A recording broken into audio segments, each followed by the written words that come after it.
Welcome welcome to Manabadi videos. Andhra Pradesh EAP set సంబంధించి ఒక important update రావడం జరిగింది. ఈ ఇంపార్టెంట్ అప్డేట్ ఏంటి, దానివల్ల మీకు వచ్చే యూజ్ ఏంటి అనేది ఈ వీడియోలో కవర్ చేయడం జరుగుతుంది.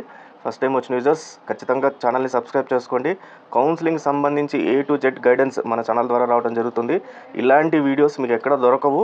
దీని ద్వారా మీరు టాప్ ఇంజనీరింగ్ కాలేజెస్ ఏపీ కానీ లేకపోతే అదర్ స్టేట్స్లో కానీ తెచ్చుకోవచ్చు.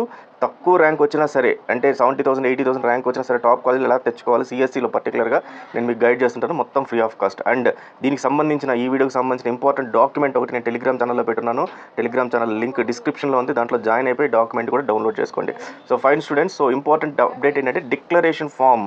సో డిక్లరేషన్ ఫామ్ అనేది ఏంటి అంటే, ఇంటర్మీడియట్ స్టూడెంట్స్ ఎవరైతే ఈఏపీ సెట్ ఎగ్జామ్ రాస్తున్నారో వాళ్ళు ఖచ్చితంగా ఈ డిక్లరేషన్ ఫామ్ని అప్డేట్ చేయాలి. మరి ఈ డిక్లరేషన్ ఫామ్ని ఎలా ఉంటుంది అంటే, మీరు ఇది క్లిక్ చేసిన తర్వాత, డిక్లరేషన్ ఫామ్ క్లిక్ చేసిన తర్వాత మీకు registration number, hall ticket number and mobile number 3 add చేసి సెర్చ్ అని కొడితే మీకు ఫస్ట్ మీ డీటెయిల్స్ అన్నీ కనబడి తర్వాత మీరు లాగిన్ అవుతారు. లాగిన్ అయిన తర్వాత అక్కడ మీరు డిక్లరేషన్ ఫామ్ ఇవ్వాలి. అసలు డిక్లరేషన్ ఫామ్ అంటే ఏంటంటే, మీరు ఏపీకి సంబంధించి కాకుండా, అంటే ఏపీ ఇంటర్మీడియట్కి సంబంధించి కాకుండా, ఏపీ RGUKTకి సంబంధించి కాకుండా వేరే వాళ్ళు ఎవరైనా సరే, అంటే వేరే స్టేట్ లైక్ తెలంగాణ కానీ లేకపోతే సిబిఎస్ఈ బోర్డు కానీ, అంటే ఏపీలో సిబిఎస్ఈ బోర్డు కానీ లేకపోతే ఐబీ ఇంటర్నేషనల్ బోర్డు కానీ ఐసిఎస్ఈ కానీ ఇట్లా ఏ బోర్డు ఉన్న వాళ్ళైనా సరే ఖచ్చితంగా మీరు ఈ డిక్లరేషన్ ఫామ్ని యాడ్ చేయాలి.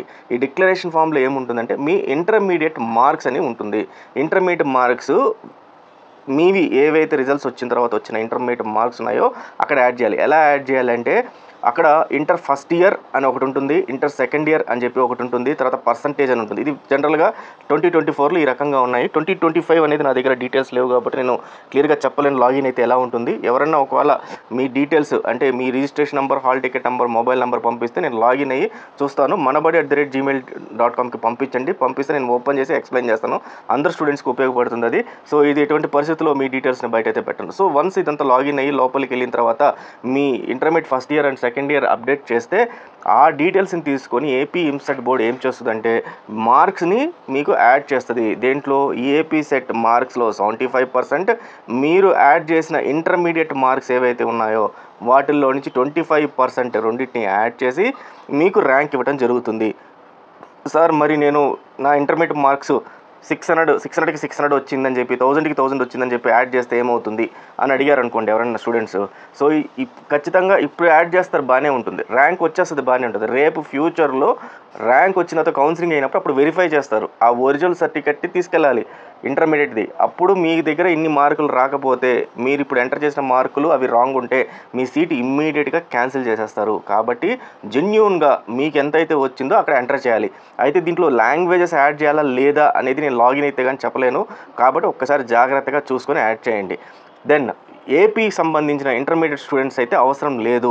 మీరు మీ ఏపీకి సంబంధించిన ఇంటర్మీడియట్ స్టూడెంట్స్ మీ registration number, hall ticket number, mobile number enter చేసి సెర్చ్ అని కొట్టగానే ఇక్కడ ఆటోమేటిక్గా అదే చెప్తుంది అనమాట, మీరు ఏపీకి సంబంధించిన వాళ్ళు అవసరం లేదు అని చెప్పి.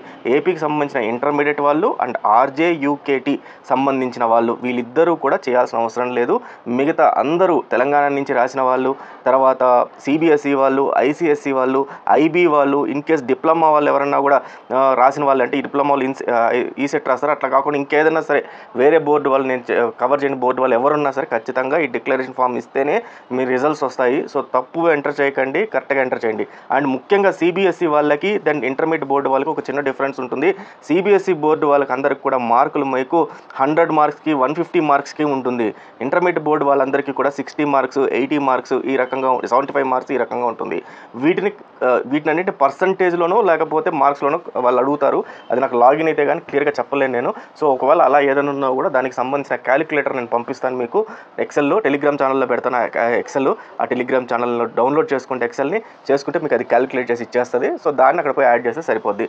వీలైతే మీ డీటెయిల్స్ అయితే ఇందాక అడిగినట్టుగా నేను ఈ registration number, hall ticket number, mobile number నాకు పంపించండి. So all the best students, thank you very much.